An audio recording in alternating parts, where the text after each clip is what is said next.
go for you guys? I didn't hear anything. My internet is janky tonight, folks. That was what you were supposed to see, was the Lowco Pigskin live intro. I'm getting gremlined the last couple of days. I don't know what's going on, but it's not working. It's not working like it's supposed to work. But here we are. Regardless, it's whatever you want to call it, tonight's show, the LowcoSports Lowdown / Pigskin Live / Pigskin Preview Super Duper Mega Cast. And I'm trying to get the NFL game up, which is on Amazon Prime if you've been looking for it. But we do have 4 high school football games in the area tonight because of that forecast for Friday on Tuesday, which doesn't look so bad now. Yeah, it looks great. We got a little rain tonight. It wasn't too bad. And now we got the games in. But we do have a few finals to report. The final from Hardyville, 41-8 in favor of Hilton Head. They led 41-0 at halftime. BJ called off the dogs.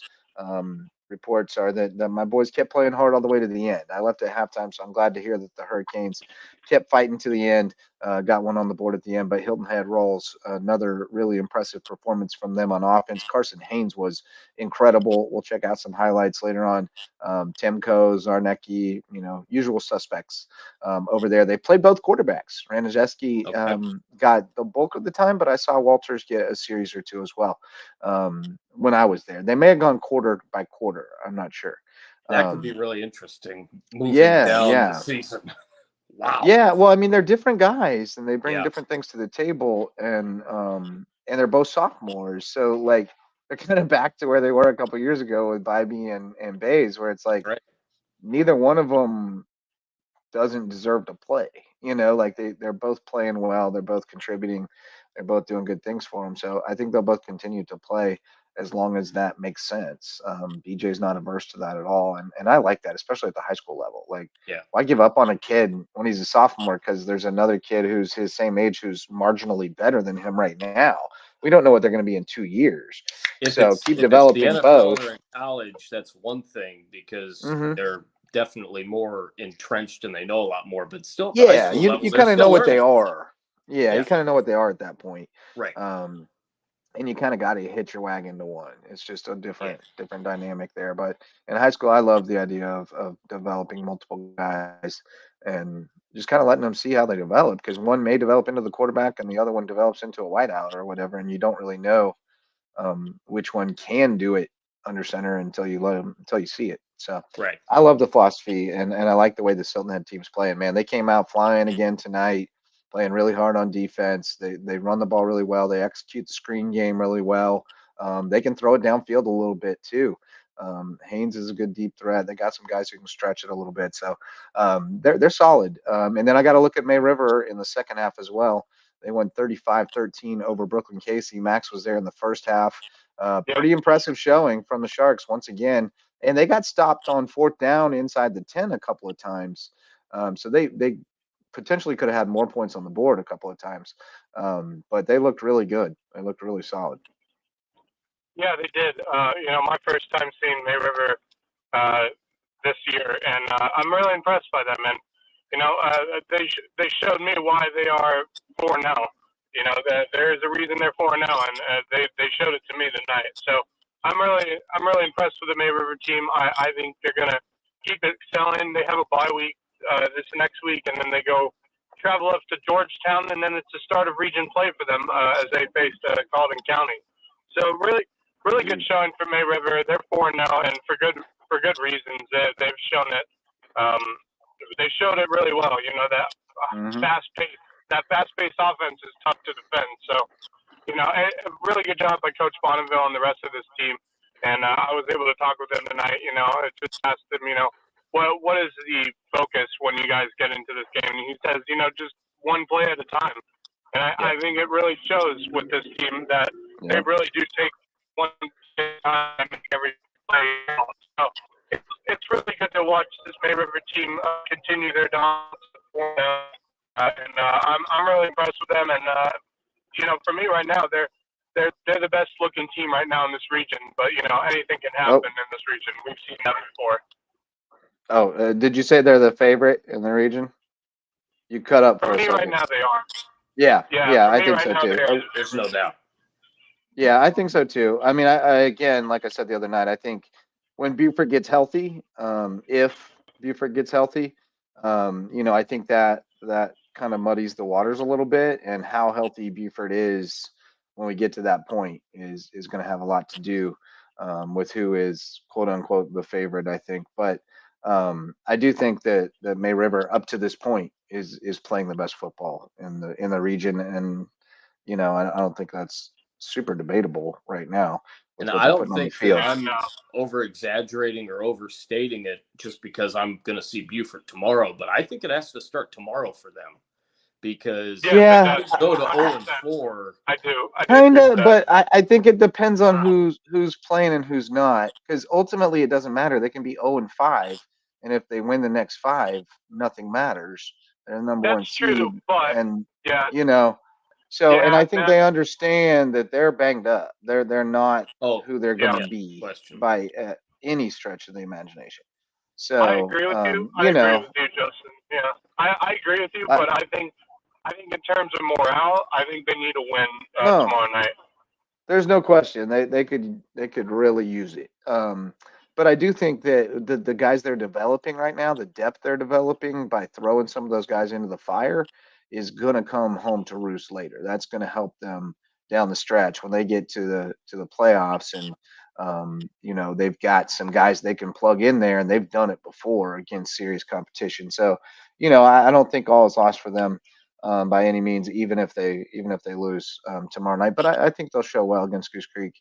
They had whatever's going on, whether Samari's playing or not. If the backup's going, he had a chance to get the snaps this week, and he's seen some live action now, and he threw a touchdown pass late. So I think whatever happens, they're going to be okay. Final from Seabrook: Woodland 42, Whale Branch 13. Wow. So it was 14-7 at halftime, and No. Whale Branch had a field goal try right at the end of the half, and it was no good. So they went in down 7, and then Woodland just put it on them. They bumped it out to 35-7 pretty quick, and then it was 35-13, and they finished up 42-13. So that's a really strong Woodland team in 2A. That's one that Hampton won't see them in region, but either Hampton or Barnwell is most likely going to have to go through either Woodland or Philip Simmons. Actually, both of them are going to have to go through one of the other of those two, and that's not going to be a cakewalk. So that 2A playoff bracket is going to be stacked with some really quality teams, including a couple here in the Lowco with Whale Branch and Hampton, as well as Woodland and Philip Simmons just up the road. So, and Timberland too. Timberland's a factor there too. So, stretching out of the Lowco a little bit up into the northern reaches, but there's some good teams there. Yeah, I'm intrigued what to say about how Whale Branch's offense played tonight, because again, I think looking at the last game, while Richland has a decent defense, a bit more out of the run game out of Whale Branch, and it just seems like they weren't able to get it going against Woodland tonight.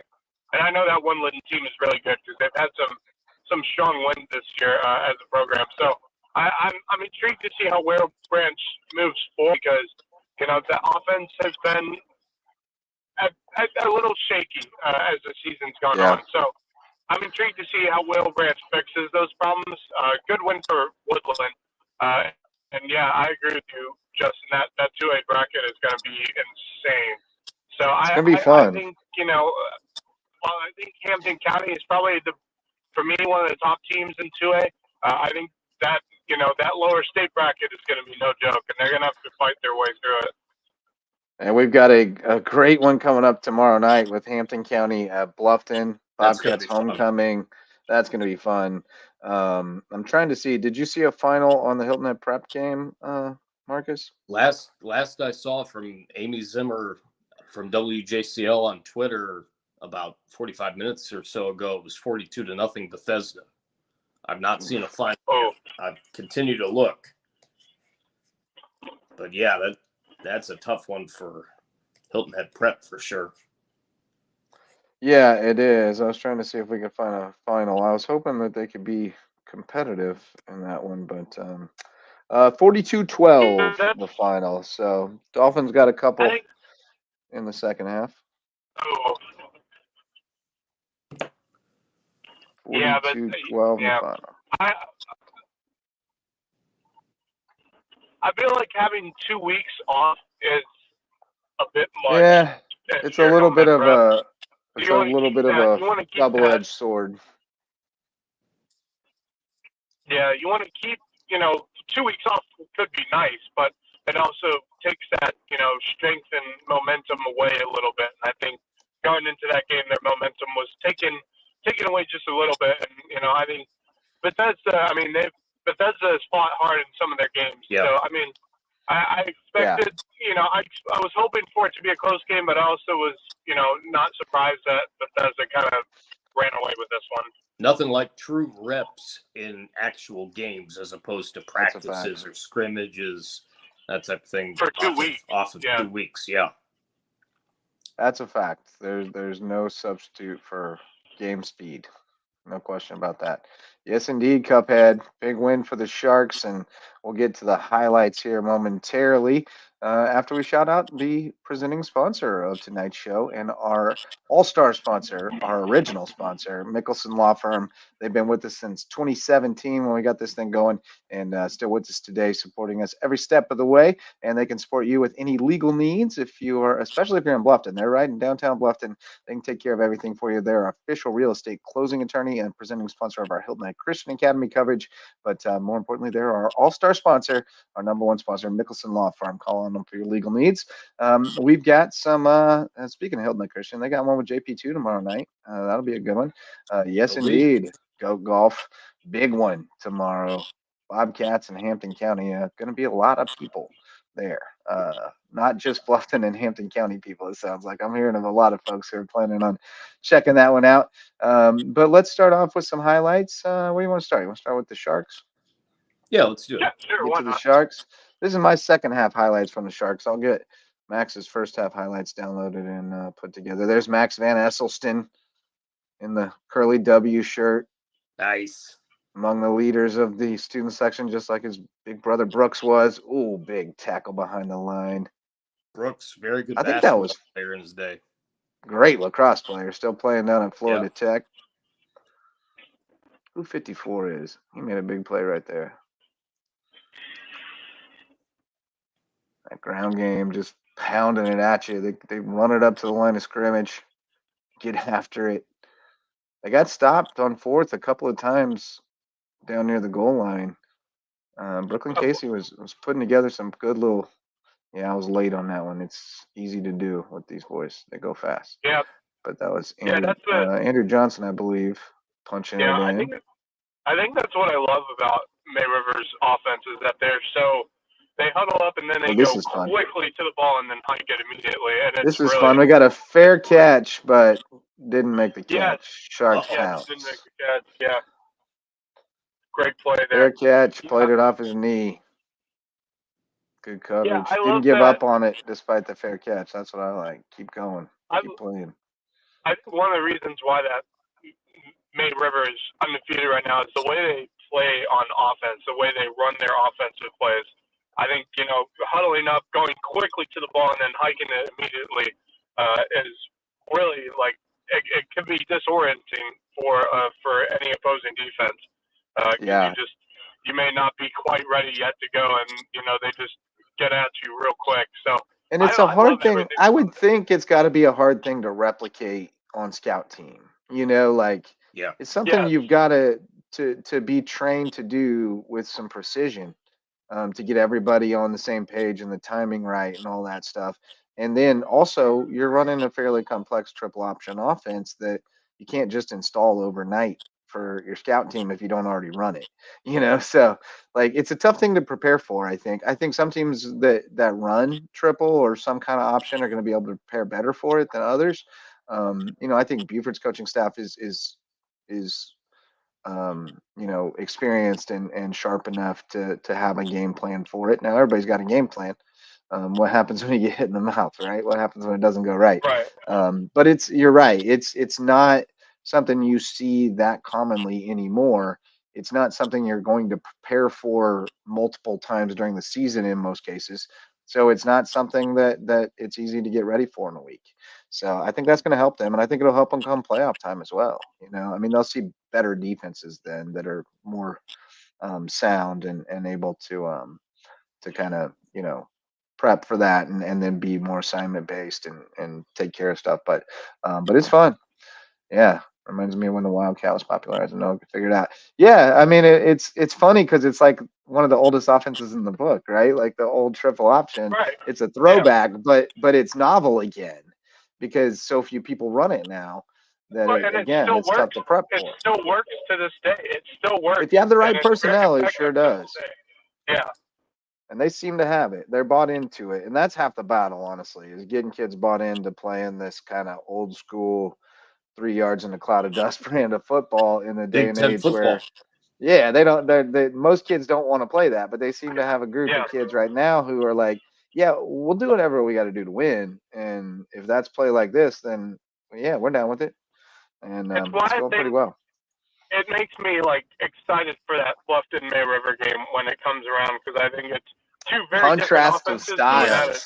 Yeah, I am so excited to see that one, certainly. And even May River Hilton Head, as I've said, the last several weeks, our slate is always great depending on where we go and the matchups we see. I mean, I'm excited based off what we see with or what I see with Beaufort tomorrow night. I'm really excited for next week because we're going to have Beaufort Battery Creek on WHHI. And based off what I saw with Battery Creek a couple of weeks ago, I know they got beat last week. Yeah, I don't think Keenan, but I don't think they're ready to tangle with Beaufort. Friday nights. I think that could get kind of ugly. It could. I think that one could get kind of ugly. Yeah. But I got some more highlights here. We got some Hardyville Hilton Head highlights. What are we doing there? Oh. I didn't mean to start in the middle. There's the Seahawks running out. That's what Derek Ranazuski back at quarterback. In the second quarter, it was Walters in the first quarter.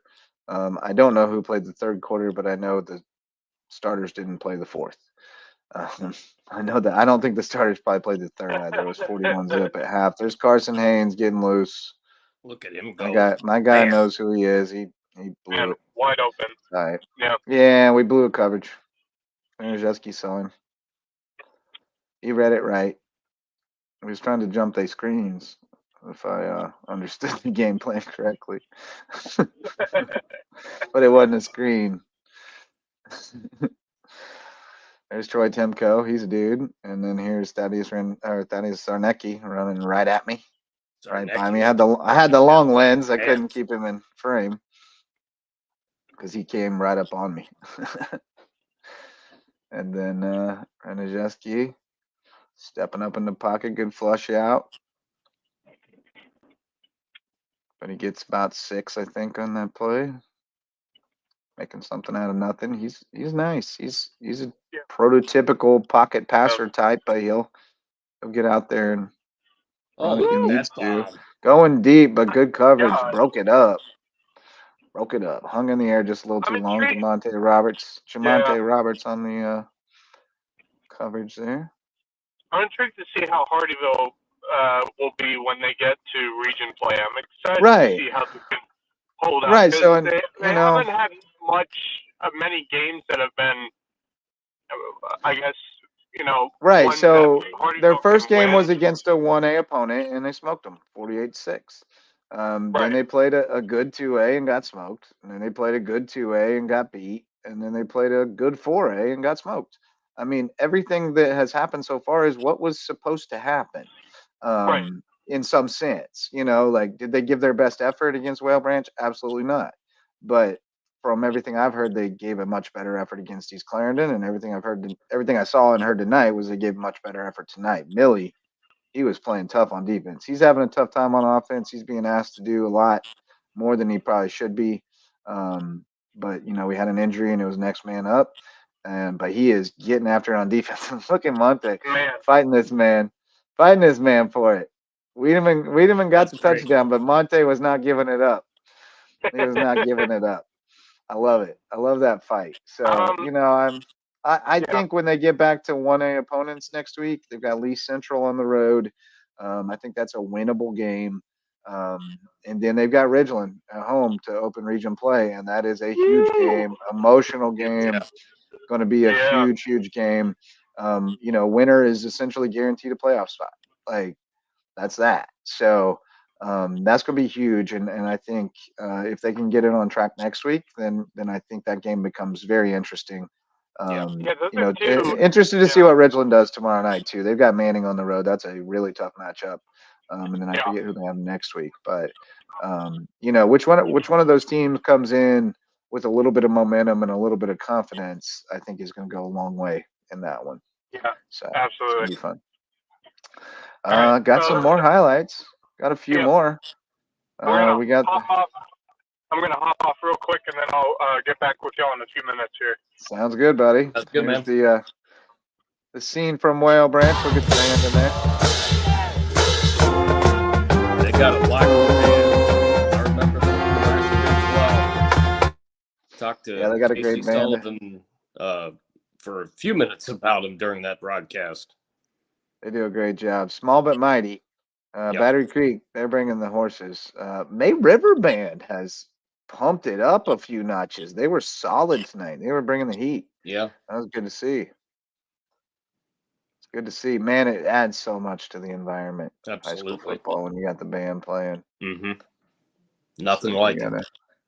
Whale Branch touchdown. I think that's what that is. Can't see who it is. Perhaps Bowers. Oh, there we go. Getting the passing game going. Look at that. It's good to see, but the wheels kind of came off in the second half for Whale Branch. Woodland, defense coming up big there, though. They hung in the first half, 14-7 at half. Had a shot at a field goal at the end of the half to try to trim it to 4, and they just couldn't get stops on defense in the second half. Came through a little low quality. We'll have to get. Oh! Look at that move. He gone. Oh, my. Ran him over. I didn't catch the number on that. I didn't. We'll have to get the higher quality clip of that one because that was nice. But Whale Branch with some big plays. But they take the L tonight to Woodland 35. What was it? 35? 42-13. 42-13. Yeah, 42-13. So there's all your finals for tonight. You got May River 35-13 over Brooklyn Casey. They go to 4-0. Hilton Head goes to 3-1 with the 41-8 win over Hardyville. 42-12. Bethesda beats Hilton Head Prep, so the Dolphins are 1-3. 1-2, right? They just played 1-2. Yeah, 1-2, and then the Whale Branch game, 42-13. Dolphins fall, or Warriors. Man, it's been a long day. Warriors fall to 2-2, correct? 2-2. That sounds right. Yeah. Yep. Lost first one, 1-2. Lost one. So it's tough on these 1A, 2A schools when they play up, or when they schedule tough non-region. You take some lumps, but the idea is that you cultivate some toughness and some depth that comes back and helps you out in region play. And I think we're definitely seeing some teams that are, getting beat up a little bit, taking some lumps right now that it's going to help them in the long run. And I think Whale Branch is one of those. They always schedule up. Hampton even, Hampton could take a loss or two here playing Bluffton and Hilton Head, and I don't think it would set them back for where they want to be. So, keeping it in perspective, these early season games. Let's shout out our MVP sponsors. We've got Base Hit Life, our new apparel sponsor. Go check out Base Hit Life if you are into baseball and softball, especially the travel baseball and softball families. We got some great styles for you over at Base Hit Life. Got some limited edition Halloween styles out right now. So go check those out. There you go. Base Hit Life. There we go. There's the Halloween styles. I got my eye. Be here before we know it. Got my yeah. You better order now. So you got them for Halloween. We've also got Homegrown Home Inspections, our official home inspector, providing great home inspections in the Low Country. They'll make sure it's a great purchase in the real estate market. And if you are building a new home, you got to have that phased inspection where Homegrown will check on it every step of the way and make sure it's built right. Hospice Care of the Low Country is our official hospice provider. They provide hospice care, palliative care, and free grief counseling, plus much more. At Hospice Care of the Low Country, where it's not about dying, it is about living. Those are our MVP sponsors. You want to start digging into tomorrow's games, buddy, Yeah, while we wait for some other friends to come around? let's do We'll it. start with the one you're going to. We've talked a Good little bit idea. about Beaufort, but Goose Creek at Beaufort, very interesting matchup. Always a competitive game. It seems like they've played a lot of really low-scoring games in recent years. I Yeah, remember one where it rained and rained and rained, and Colton Ferris did everything, kicked 2 field goals, and they won 6-0. So, interested to that see what goes was down tomorrow night. that last year or 2 years ago? 2 years ago. Yeah, Yep, that was the state championship season. I remember we were somewhere else. I think we may have been at May River that night, but we were somewhere else, and that I saw that final score. I was like, "What?" It might have And been the then, night you were at Ridgeland. oh, the The Richland night the fight. night that it Yes, poured and that's poured and exactly poured, what and it Jaden was. Jones went off. We had May River Ridgeland. It was the opener 2 years ago Yep. because we were trying to tinker with the idea of having two crews, one cover the Yeah. Beaufort Goose Creek game, and then us cover May River Ridgeland. We decided to just do the May River Ridgeland game, which was a blowout that night. But obviously, Ridgeland got things going later in the year.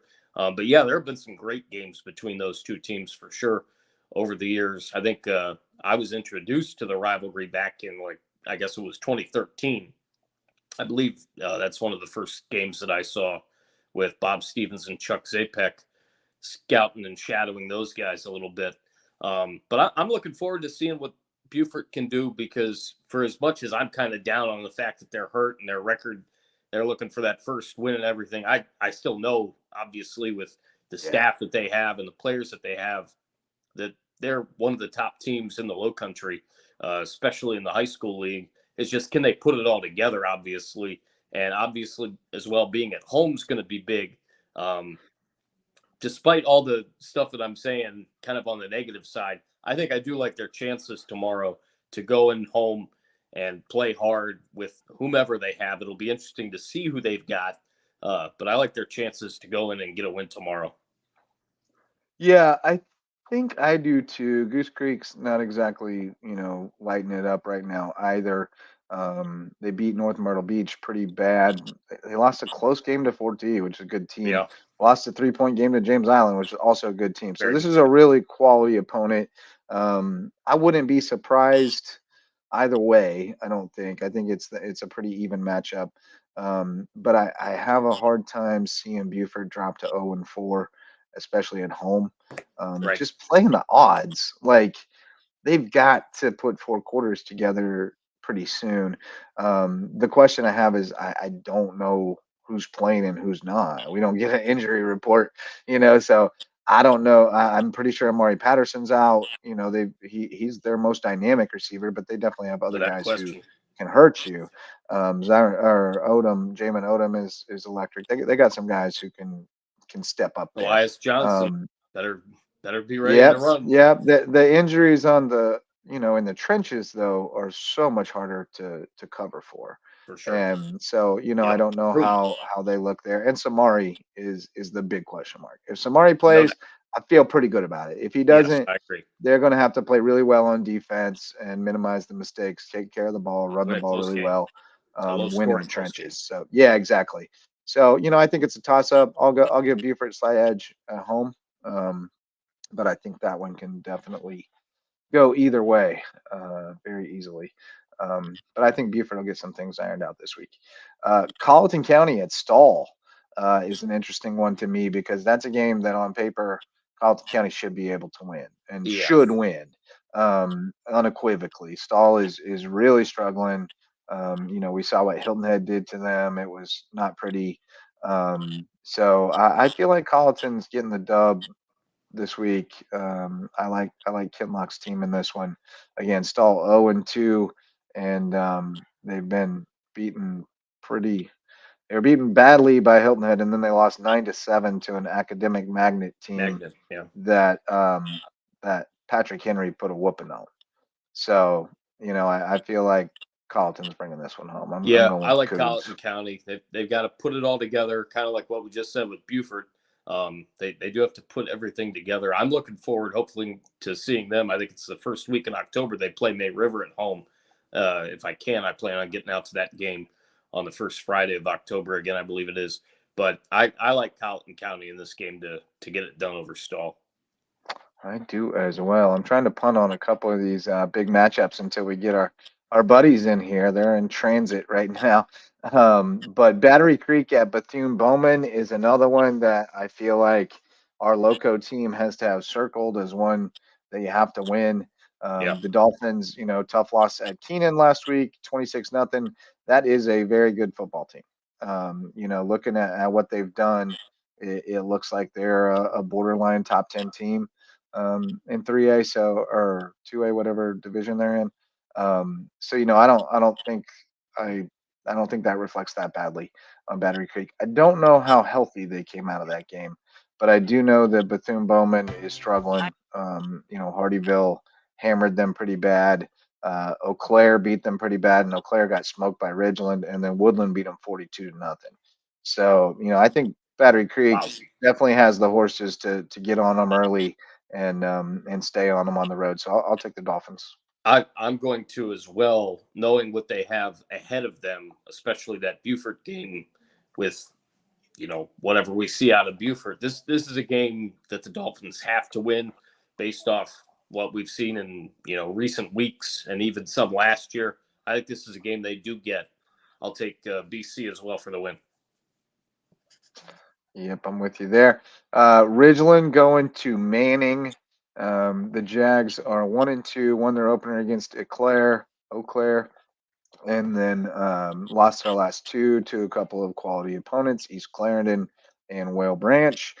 Tomorrow night they hit the road to Manning, which is a quality team, 2-1.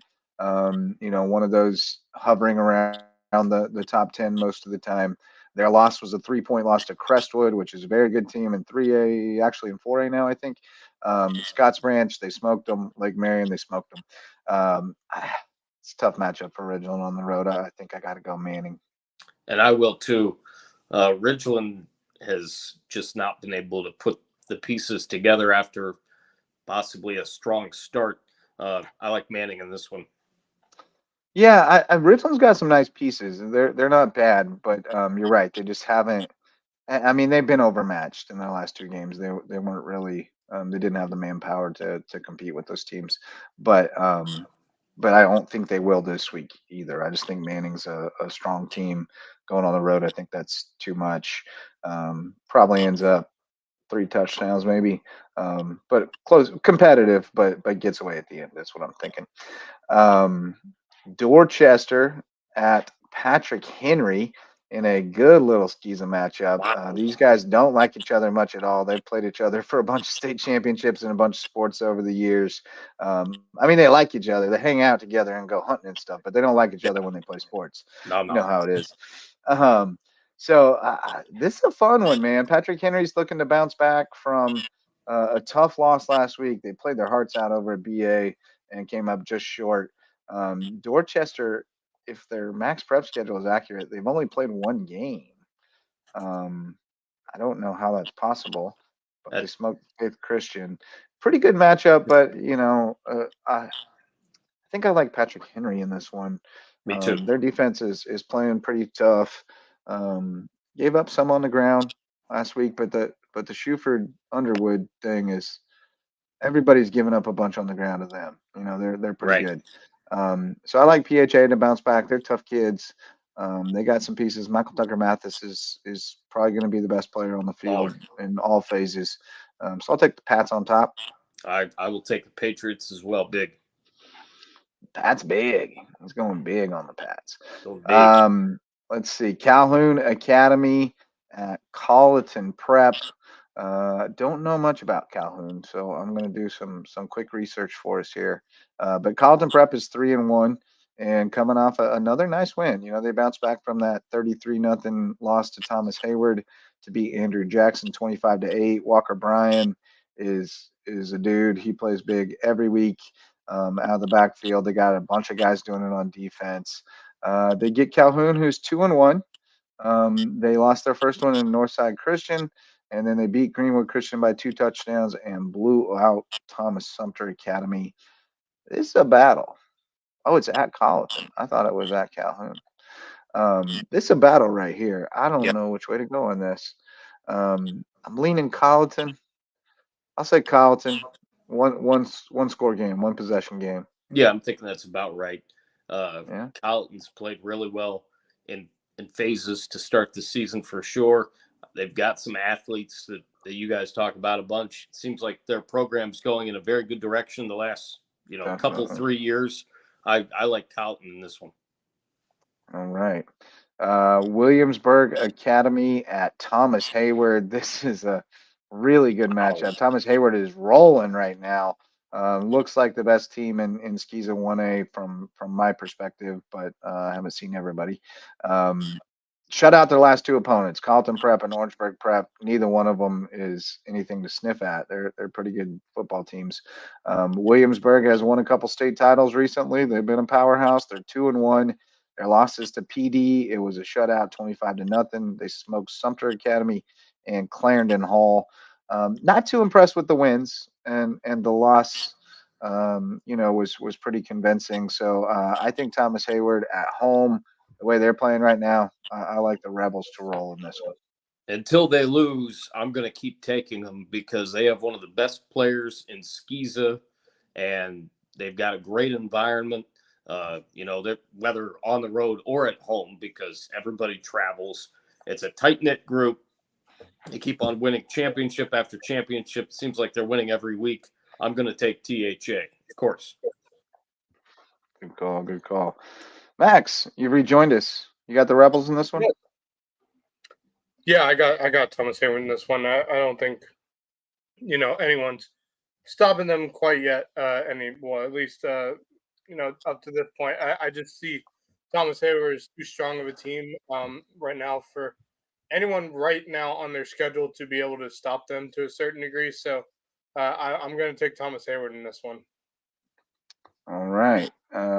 We will circle back and get your picks on the other games before we depart tonight, the ones that we already went through. But we've got Lee Academy at Buford Academy. Another really good Skiza matchup. BA looking like, kind of the 1B team, so to speak, behind Hayward in our region of Skiza 1A. Lee has been a Skiza 1A power for quite some time now. We've gotten quite familiar with them because they've played Thomas Hayward in a bunch of state championship games. Did they play Colleton Prep in one? I don't know. I think that was Williamsburg. But we've gotten familiar with them. They play a good brand of Skiza football. They are 3-1. I'm sorry, BA is 3-1. Lee is 2-0-1. So they had a tie. We're going to skip to the bottom of that right quick. They beat Spartanburg Christian badly, 41-21. They blew out Christian Academy in Myrtle Beach, 42-6, and then they tied Dillon Christian 7-7. How about that? How about that? Don't see that every day. Not in football, but yeah, it's a good little matchup. Man, I think I like BA at home. I do too. Yeah, that team's got everything really rolling for them. Obviously, the Shufords are playing great, and then Nick Underwood is turning into another sensational running back in Skiza, formerly of the high school league when he was with Battery Creek. What a fit for him to go to Battery Creek, where he had a really good year and did some great things, but to go to BA, he was like the missing piece there, in my opinion, to click in there, and he's playing really well. Obviously, Shuford in his second year coaching the team, doing great stuff as he does everywhere he's been. BA, I like getting it done in this one, and I gotta say, earlier this week, I guess it was yesterday, I was catching up on what you guys were talking about earlier in the week, and I heard the thought of a possible THA BA final. That It's would be not beyond something. the realm of That possibility. would be something. Played at Whale Branch. Yeah. Wow. That'd be a lot of fun. That could be good. Whale Branch, Beaver High. Whale Branch would make more sense though. That's a little Yeah. more equidistant. Yeah, Hop over from Ridgeland to Point South and hit up Whale Branch. I don't know, man. That could be fun. could be. Work to do. If BA beats Lee, then that's kind of shaping up that way, right? I mean, that's Yeah, kind of definitely. And they're I the think, other power up there, I think. Right. yeah, I think what BA showed me is that they know how to fight, they know how to stay in ball games and be able to bring out a win. I think that possibility of a final is very real, and also the possibility of having all 4 Region 1A teams in the semifinals is not beyond belief either. So It's it could not. possibly happen. It's It's really not. not. But Like a Colleton Prep or a Patrick Henry knocking off the 1 seed is definitely not beyond the I realm of think possibility. I think Lee Academy is very good. They've been Yep. kind of the status quo for skis of 1A football for the last few years. So with this one, I think BA wins it, but it's going to be a really good game, really close game once again on their home turf. Oh, bro. I didn't realize it, but Dorchester, Lee, and Williamsburg are all in the opposite region. So this week is like a big matchup, cross-regional matchups with Thomas Hayward, Williamsburg, Dorchester, Patrick Henry, and BA against Lee. We're gonna get a real good look at how the 2 regions stack up against each other. It's Big like a Region 1, rivalry. Region 2 challenge. Yeah.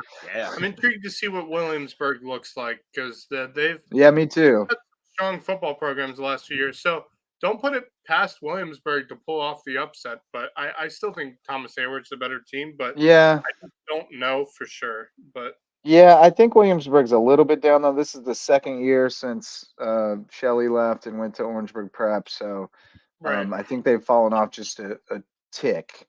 Some of those dudes graduated because they had some dudes the last couple of years, but I think some of them graduated, and not everybody got into the portal and got somebody like Nick Underwood. But Yeah. oh, Right. we got Wes Kerr hanging out in the green room. He can tell us a little more about the Whale Ranch game in just a minute, but we will knock out. Well, actually, we'll get him in here. Let's get Wes Kerr in here. What's up, buddy? How's it going? Yeah, my battery's You got us, Wes? Hey, my battery's about to die, so I'm glad you brought me in now. But certainly not the best night over at Seabrook. Although Whale Branch kind of kept it close after that first quarter, no score, and then just when it was 14-0 in favor of Woodland, the momentum turned to the Warriors. They got a long kickoff return. They ended up punching it in the end zone. Got another forced turnover, and then on top of that, had an opportunity to tie the game. And then I think you were absolutely right with your prediction before the game. You were worried about the run game, and I think that was a difference. Whale Branch just could not get going on the ground, and the offense was very stagnant through the first quarter. They were able to capitalize a bit once they got that long kickoff return and got on the board, but just an inconsistent second half, and it kind of got away from them quickly. They turned it over on the first play of the drive, through interception, and then Woodland kind of let their athletes do the work with a couple of quick strikes in terms of their offense, mostly on the ground, but also a long pass play in order to set up another score. But it came quickly, unfortunately, for Woodland. But Whale Branch really overmatched up front, could not get much going on the ground, and they couldn't have any time to make any plays in the passing game. It seemed like Bowers was under pressure all night long and just nothing much going in terms of the passing game until very late. And that was when the game was well out of reach for Whale Branch. So Woodland's a quality team, much better than I expected them to be. And they've got some talent up front. They have some athletic playmakers out wide. So Whale Branch did a good job containing them early, but eventually Wood was able to use their athletes to strike and kind of gain that separation on the scoreboard. But I will give a shout out to Bowers defensively at 2 interceptions. I liked how the way they fought late, and kind of obviously they were behind multiple scores. It finished up 42-13, but at least they fought hard late. They pounced on a loose ball. It forced like 3 turnovers. The defense was playing well after just early when they kind of went under the 8 ball in terms of a couple turnovers of their own and then a couple of quick strike touchdowns. But Whale Branch, they just have to avoid those mistakes in offense and just execute better and get the run game going because it just was non-existent tonight. So certainly the tables turned the other way these first few weeks, but they played a very solid Woodland team and were really just outmatched on the ground, and that really was the difference. But Bowers really fun to watch on defense. They got some playmakers there, Alonzo Al and company, but just a tough day all around for the Warriors against Woodland here tonight. But certainly a lot of points for Jerry Hatcher to address going forward for this. I still think this is a talented team. But certainly did not show up the way we were hoping for tonight at home. Thank you very much, Wes. And we checked out your highlights a couple times now, so we appreciate that. You want to stay on with us as long as your battery holds up for our last couple of previews? We saved the best ones for you guys. Got you, Wes? Go ahead. Yeah. All Make right. it quick. Well, we got a couple Loco on Loco battles left to preview. We got Hilton Head Christian and JP2, first of 2 meetings. We got some new layers to the transitive property game tonight with Bethesda laying on Hilton Head Prep. JP2 was competitive but lost to Bethesda. Hilton Head Christian handled Bethesda with relative ease. So I think that kind of delineates things. And I think Hilton Head Christian, barring something, pretty awful and self-inflicted, is probably going to be able to take this one tonight. I just, not much. as well as JP2's defense has played, I can't see him holding them under like 28, You're like playing not against Reed realistically. McCollum. When Reed McCollum's on his game, And they're not he's going to scoring that dominate. many. Yeah. I don't think there's much to this one. I think Hilton Head Christian runs away. I think they run away with this one. Yeah, I agree. I think JB2 can hold up on defense for maybe a quarter and a half, but after that, if their offense can't do anything, the defense is going to really struggle going into the second half and throughout the entire second half. So I think Christian County wins big in this one. I got them by 3 touchdowns. It might be a game based off what I saw a couple weeks ago with JP2 and some of the athletes they have. It might be a game kind of like what Max said for about a quarter and a half, maybe the first half, but too much Reed McCollum and too much HHCA. They go away running away with it in the second half. JP2 just doesn't have a trustworthy offense right now. That's their biggest issue. If they had an offense that could actually score points, I think this would be a solid all-around JP2 team because that defense is good, but they have an offense that is not helping them whatsoever. So they've had success at times when they've been able to kind of stretch the field and throw the deep ball, and that opens up the run. But I tell you what, that HHCA secondary is pretty ball hawking. If you leave it in the air too long, they're going to go get it. Ethan Foster and Colin Hetzel, and they got some guys back there they'll go get it if it's in the air too long. So I think Hilton Head Christian will force some turnovers and get on them pretty good, pretty early. But we'll see. I mean, the HHCA always brings out the best in JP2. They play their best game of the year against them every year, and this time they get to do it twice. So we'll see. We'll see how it goes. Other one is Hampton County at Bluffton. That is probably the game of the week. I mean, I don't think there's any question. That one's gonna be awesome. Yeah, we try to get to as many games at once, but this was the one I circled, and I think we're both going to be at this game. I'm probably sliding somewhere else just because you guys are going to be you're going to have me surrounded. That game. I'm not missing that one. That one's too good of a game for me not to miss. That and I haven't been to a Bluffton High School game yet, so I'm intrigued to see how they play. It's a great atmosphere. It's a good environment. I love going to Bluffton games. It's really picked up these last 2 years. Like it. Yeah. There were times I think Hayden Gregory has really invigorated this program. It is a it's a high energy team, and the fans have really come out to support this Bluffton program the last 2 seasons now, and certainly they do not want to dwell on what happened last week. Certainly, that was a tough one and kind of a trap game in a way against a winless Savannah Country Day team that kind of was an important game for them. They needed to come out with a victory there and kind of caught Bluffton by surprise. So I think sometimes you look forward to the next game, and I felt like it was kind of the situation there for Bluffton, but I think they're going to be 100%, 110% focused for what's on tap against Hampton County. And I am so impressed by the way the Hurricanes have started off this season. That road win over Silver Bluff, I'm just Impressive. very, very, very proud of what they did to pick up a win against a very always strong Silver Bluff squad. And I was worried that Hampton County was going to lose a lot with Dobson and the defensive guys they lost last year, but man, they're looking as potent or maybe even better just with the collection of players that they have. So it's going to be fantastic, local matchup, and it's very intriguing because I think I probably would have picked Bluffton like maybe a week ago, 2 weeks ago, but now after what Hampton County has done, it's kind of shifted the other way. But I think it's anyone's ball game. I like Bluffton's offense still. I mean, especially with the emergence of Holly at running back, you have McCarthy, you can sling it deep. Hampton County, in 2A, maybe has had to face in terms of that deep passing attack with some of the other teams. So that's something to look out for. So I'm interested to see how Hampton's defense does, because it's a bluff team that can put points on you in a couple of different ways. So Hampton's defense, No doubt. I want to see, and if they're up to the task, then I think that could be a big factor. But I like the way Hampton County is moving the ball with that ground game. Singletary's been excellent. They still have a ton of potent weapons to the outside.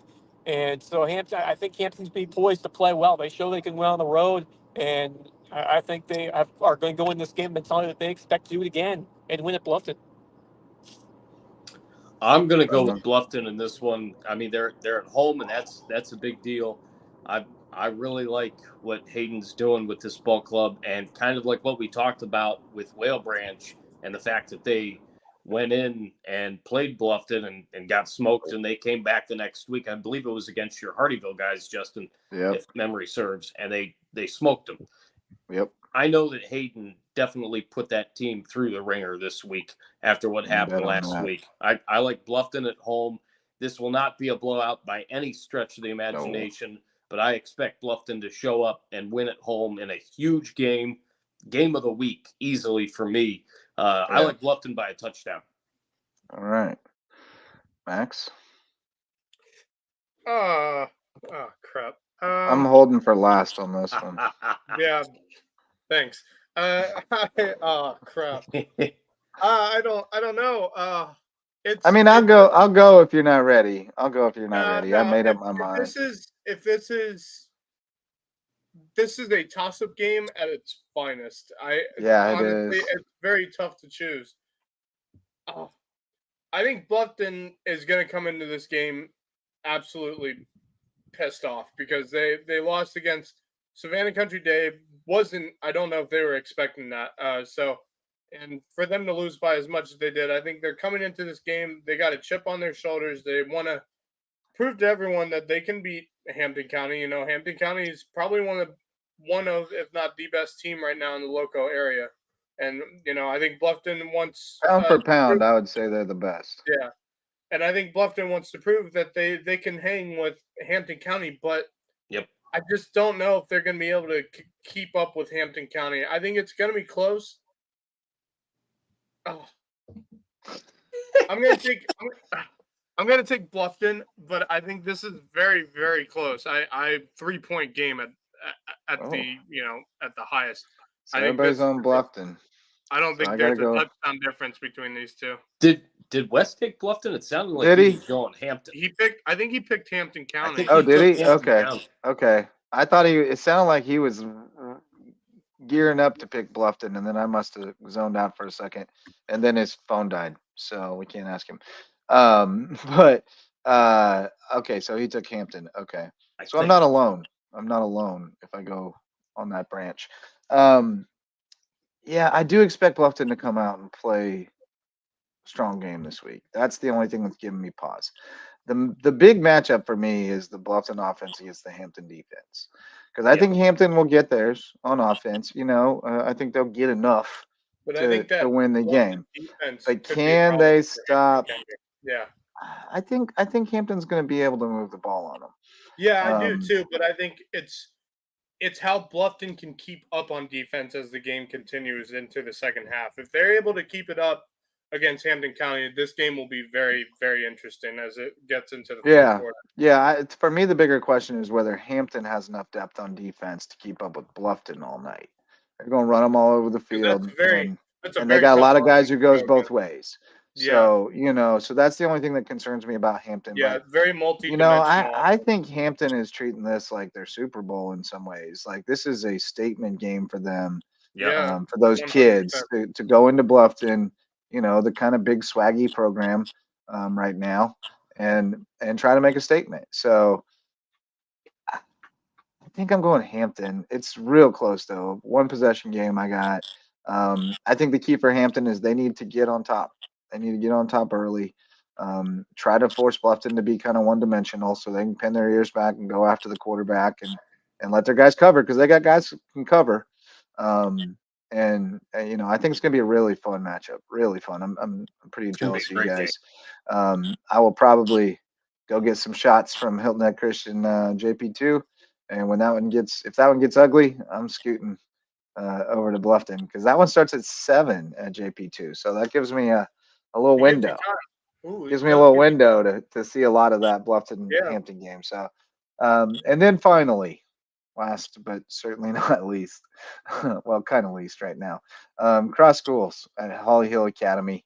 The Stingrays 0-3, been on the wrong side of some non-Donnybrooks, some lopsided contests. They've been outscored 170-14. They're going up against the Holly Hill Raiders. The Raiders are 3-0, and they've outscored opponents 144-64. I just want to tell you this one gentleman's name for the Raiders. The Raiders have one gentleman by the name of Axe Wolpert. Axe, A-X. What? He's rushed for 283 yards and 3 touchdowns. They've also got Parker Kaiser, who's gone for 426 and 4 touchdowns. And the quarterback, who's also a senior, Ashton Souls, he's got 205 and 5 touchdowns, plus he's passed for 3 TDs. So I'll take the Raiders. I'll take the Raiders big. The Raiders. In addition to all of that, I played baseball with the Holly Hills division of baseball back in the day in Canton, Ohio. Okay. Not that means anything, but I have a connection to the name. You've clearly got ties. You've clearly got ties to Holly Hill. I'm going to go with Holly Hill and take the Raiders big.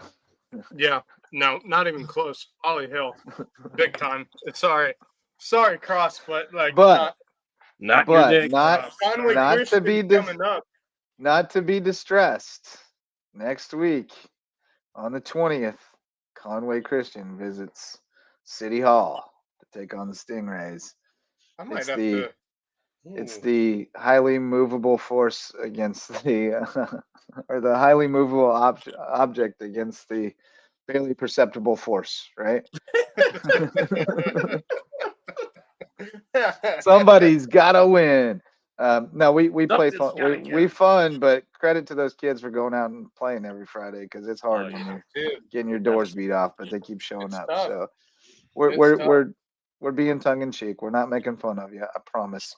It is what it is. We got what you got. We do. You got what you got, and they got what they got, and you go out and give it all you got and see what happens. But any other things? Well, let me do some more sponsors. We got the varsity sponsors. DDS Web Design builds, hosts, and maintains websites. So if you need to get found online so you can do more and think bigger, go to ddshhi.com. Parker Law Group, serving legal needs in the rural Loco, Colleton, Hampton, and Jasper counties, and helping us shine a light on those counties and more deserving teams and student athletes. Dr. Ambrose Cole, our official chiropractor. I need to go see him at Rooted Living Wellness Bluffton so he can get me feeling right, mind, body, and spirit. And Reverence Wrestling Club's our official wrestling sponsor. They are taking kids to the next level on the mat at Reverence Wrestling Club, official sponsor of the Loco Grind. We're missing a panelist, but we do need to pick a player of the week, gentlemen. So we had the ballot was Jamon Bowers from Whale Branch, Walker Bryan from Colleton Prep, Carson Haynes from Hilton Head, Sean Mitchell from May River, Nick Robinson from Thomas Hayward, Mandrell Sanders from Hampton County, Dietrich Schuford from BA, Caleb Spangler from Hilton Head, Nick Underwood from BA, and Mitchell White from Thomas Hayward. Did you fellas have a vote queued up? There were several guys, of course, that I saw at Hilton Head last week that played really well, including Timko, who actually did better than I thought. But last just week. didn't quite make the ballot. And only could pick 10. He had a very strong game, as did Zarnecki, but I'm going to go with Haynes from Hilton Head as my player of the week. He was just terrific. He's got that breakaway speed. If he catches the ball or even makes a move in the run game, he needs 1 second, one little burst and a step to get by somebody. And when that happens, he's gone. And we saw that a lot on Friday in that huge win, 45-0 that they had over Aiken. I'm going with Haynes. He was absolutely terrific. Good call, Max. I'm gonna go Nick Robinson from Thomas Hayward Academy. He's that guy that no one expects because everybody's about Tony O'Banner, but people forget like Nick Robinson is a dog. That dude can run the football and he runs it really well. And I'm gonna give him credit for that because he had a really good game this past Friday against Orangeburg Prep. So I'll take Nick Robinson. It's a good pick. He had 15 for 118 rushing and 3 touchdowns, and he caught a touchdown pass. And he might have had some defensive stats too. I don't think they were posted yet when I collected their stats. So let me peep that right quick because their defense balled out too. Nick only had 1 tackle on defense, so I wasn't missing too much. But he still had a monster game. Definitely a deserving pick. Man, I was struggling on this one. There's a bunch of good ones. Mandrell Sanders with 10 tackles, a tackle and a half for loss, and a sack in that great game against Silver Bluff. Haynes was huge, 6 for 159 and a touchdown and a 34-yard rushing touchdown on his only touch on the ground. But I think I got to go Nick Underwood with his 22 for 172 and 2 touchdowns and a 37-yard reception. He was a grown man in that win over Patrick Henry. So I think I'll go there. But without Wes to be a 4th vote, that gives our fan vote even more weight. And the folks from Colleton turned out again, and they voted for Walker Bryan and got him the fan vote. And it's 1 to 1 to 1, boys. 1 to 1 to 1 to 1. So Walker Bryan with the fan vote gets the tiebreaker, and he is the LowcoSports High School Football Player of the Week. He went 18 for 101 and 2 touchdowns, 2 receptions for 45 yards, and 7 tackles. So it is a pretty good yeoman's effort from Walker Bryan. Yeah. And we will award him the crown this week. So there's that. A couple volleyball things were going on tonight. I got to shout out my Canes girls. 2 in a row for the Canes. They swept the girls from Ridgeland tonight. That was a huge game for our girls. So they were flying high at the football game. Trying to look up some other scores. Don't see the Bishop England Hilton Head score yet. Nobody be posting their scores, unfortunately. But we had a bunch of Loco and Loco volleyball matchups tonight, but I don't see any. Oh, there's one. Bluffton 3-0 over Beaufort. So the Bobcats open region play with a win.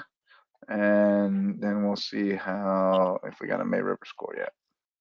If you got any volleyball scores, hit us in the comments.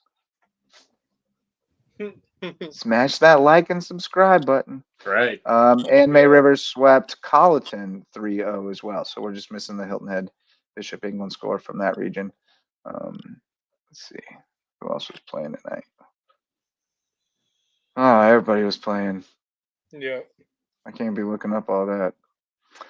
There probably won't be much up there anyway. But yeah, we'll catch up on some volleyball next week. It is getting into region play, so we'll definitely be taking a closer look at what's happening there. You gonna get out to some volleyball, Marcus? It's hype.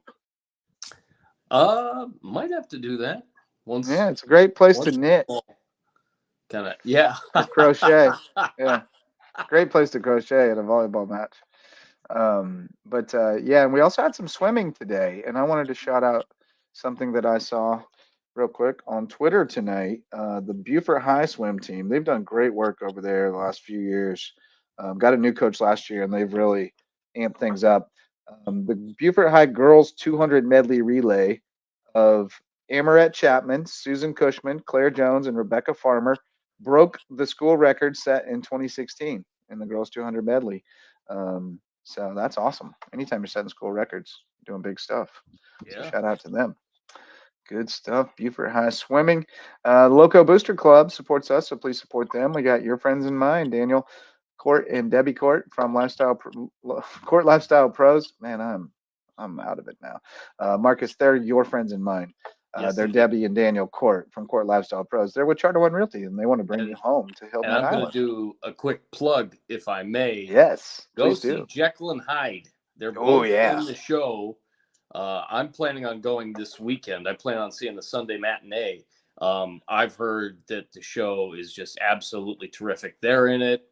Several other people that I sing with and know from around the area are in it as well. And I've heard nothing but terrific things. So Awesome. It's at the Seahawk Cultural Center.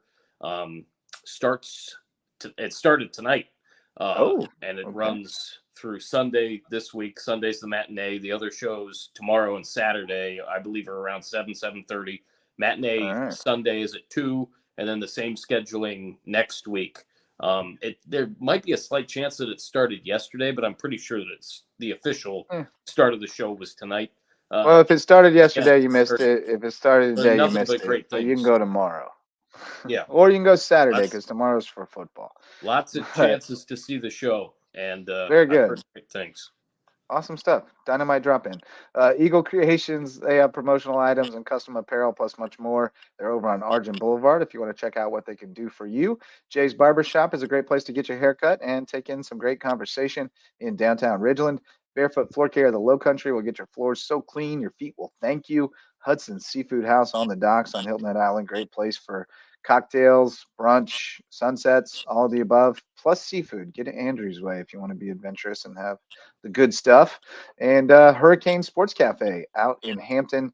That's the place to be on Friday nights before and after the game in Hampton. Get some great food and beverages out at Hurricane Sports Cafe. That's our Loco Booster Club. Any parting thoughts, fellas, before we shove off into Friday? I ended up seeing a stat that I don't know when the last time this was done in Major League Baseball. Of course, I gotta talk about my Cleveland Guardians with the fact that they're about 20 games over 500 and looking more and more like they're going to win the American League Central.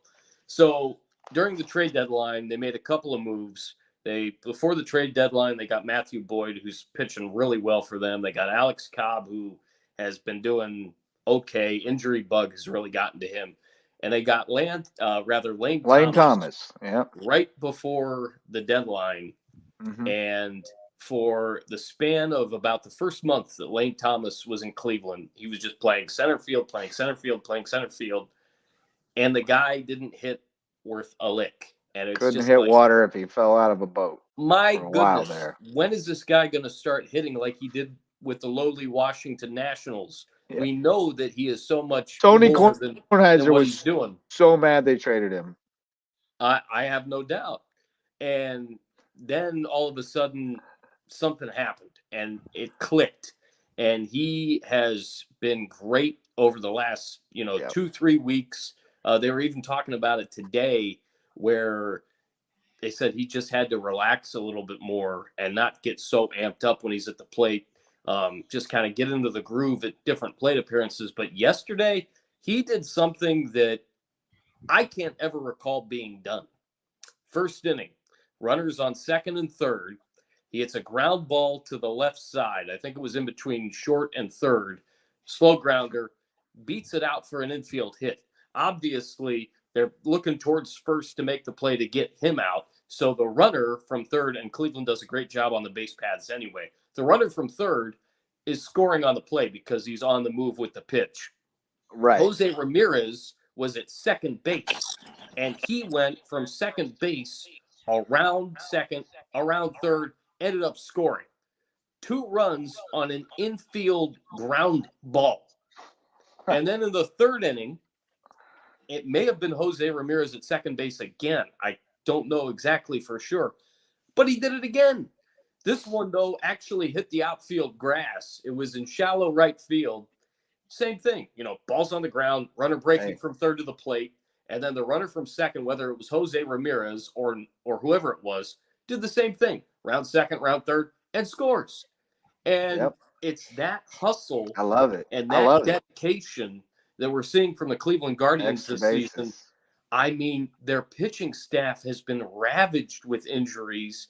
They've had, obviously, losing Shane Bieber after 2 starts. It was like, oh, gosh, what are we going to do now? And I thought they were dead in the water, up and man. down and whatever, but they continue to fight, and they really haven't quite found their groove yet in the second half. They've been streaky, but they don't quit. The day that Stephen Vogt was even mentioned for that job, I'm like, ooh, I like that. I like that a lot because he was a guy that did anything for the team. He's a team first guy. Obviously, he relates to the players, being that he's so young. And in a lot of ways, he reminds me of Terry Francona. He's like Terry Francona 2.0 in a lot of ways. And obviously, Cleveland had a ton of success under Francona from 13 until last year. This Guardians team is impressing me so much, and they are in the thick of the pennant race for the American League, and I am excited. I've already told Sam, I can tell. The Cleveland Guardians win the World Series this year, expect tears, and I'm not even ashamed to admit it because we had so many years. You should weep like a baby, dude. Done it. I wept like a baby when the Cubs won. Oh, man. Like a baby. And that one, I mean, I felt great for you guys because you guys were just so starving for it. But that one was tough. Dude, that one was I was really rooting hard for Cleveland back in, what year was that, 97?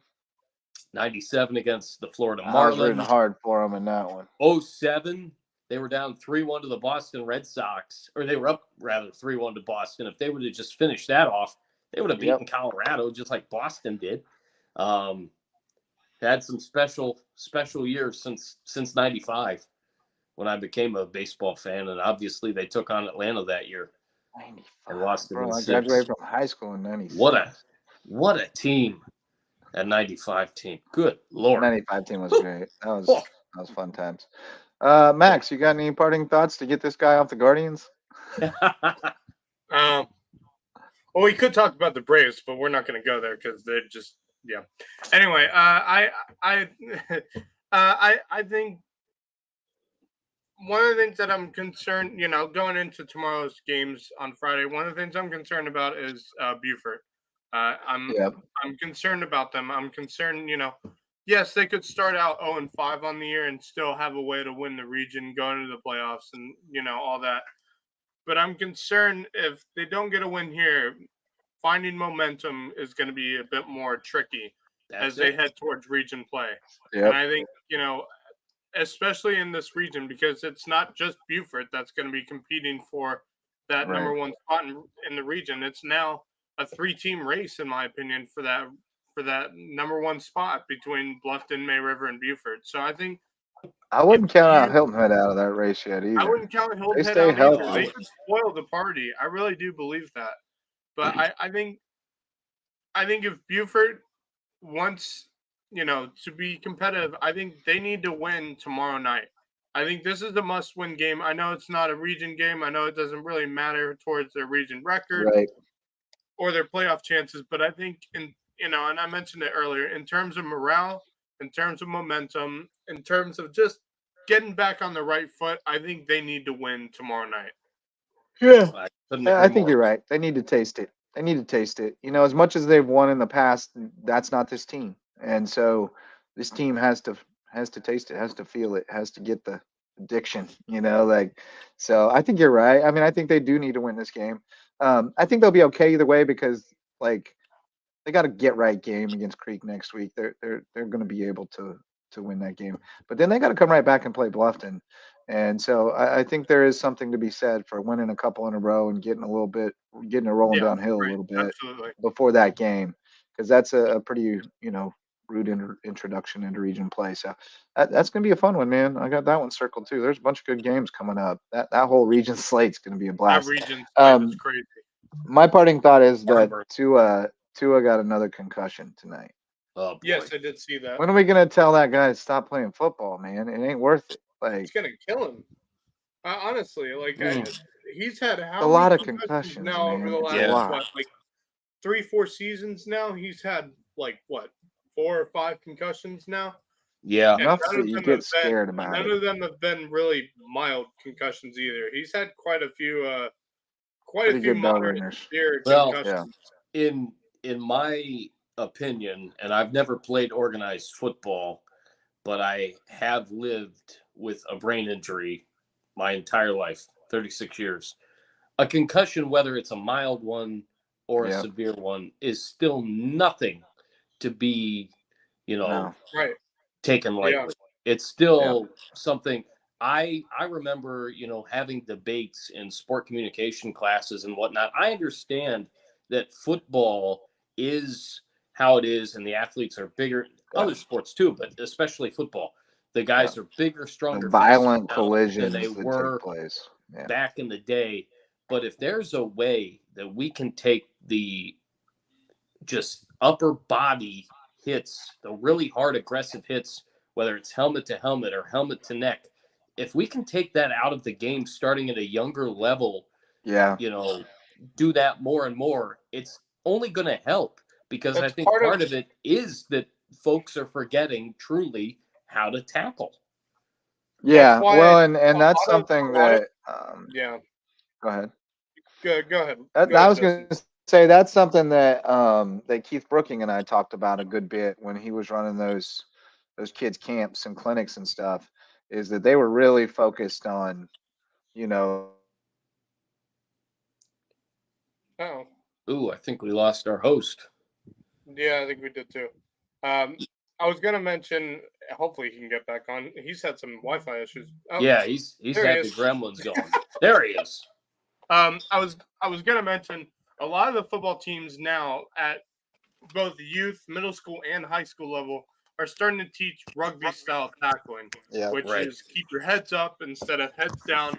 Go the waist below. Go for the legs. That's what you're taught in rugby because, believe it or not, in rugby, if you tackle anywhere above the waist, it's a penalty, and you actually will sit 5 minutes off the field if you tackle above the waist. And I don't think that rule is going to change anytime soon in football. I hope it does, but I don't think it's going to change. But they're starting to teach youth, and middle schoolers now tackle below the waist, go for the legs instead of going upper body towards the helmet, and keep your head up while you're tackling instead of going head down.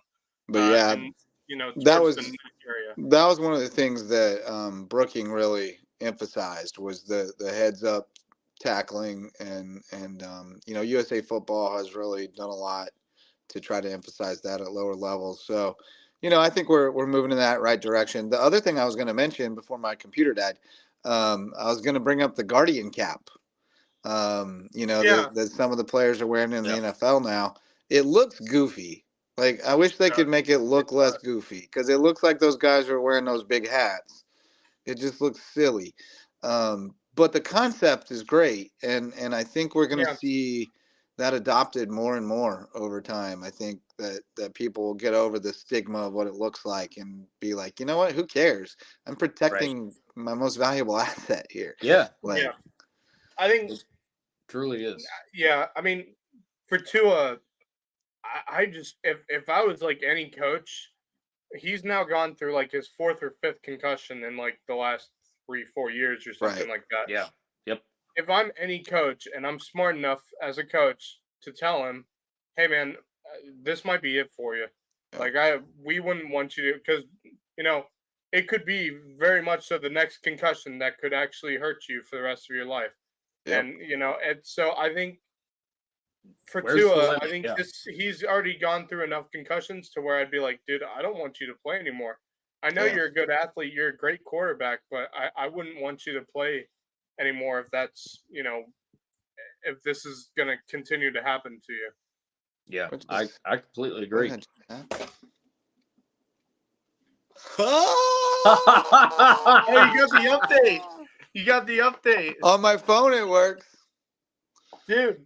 Because oh god, that I don't know moment what with else it Bracken- does. that Fireworks moment are with out Bracken tonight will at the never- Jarrett never house. get old. That was fun. Yeah, That that was. moment with Bracken will never get old. Well, hey guys, despite it feeling like Friday, it's not. It's a school No. day. So let's bring this thing in for a landing. But thank you guys for all your contributions tonight. Max, you're reporting on May River. Great to have you. Marcus, always great to have you on Thursday nights. We enjoy Always it, a man. pleasure, fellas. And Wes with the great reporting from Whale Branch as well. Tim Alonso will rejoin us tomorrow night. He was out at Whale Branch as well, and he'll be out somewhere tomorrow night. We'll get him out somewhere. But we'll have the crew all out. Marcus will be at Beaufort. I'll be popping around. Max and Wes heading over to Bluffton for the Donnybrook in the Den. The Donnybrook in the Den. I like that. But should be a good time. Thanks to all of our sponsors, especially the OGs, our All-Stars, Mickelson Law Firm. We appreciate you. And thanks to everybody who showed up to listen or watch. We'll do it again tomorrow night. I'll launch this thing at 9:30, ready or not, and we'll see what's going on around the Loco with 11 games on the high school football slate. So thanks to everybody who joined us tonight. Thank you, fellas. And for Marcus Walsh and Max Araj, I'm Justin Jarrett, and we'll see you tomorrow. Go Loco. The Loco Sports Lowdown podcast is a production of Loco Media LLC and LowcoSports.com, an independent media outlet providing grassroots local sports coverage in the South Carolina Lowcountry. We are sustained by community support from sponsors and patrons like you. Get in the game with a monthly pledge of $1 or more at patreon.com/LowcoSports to keep us going and growing. Go Loco!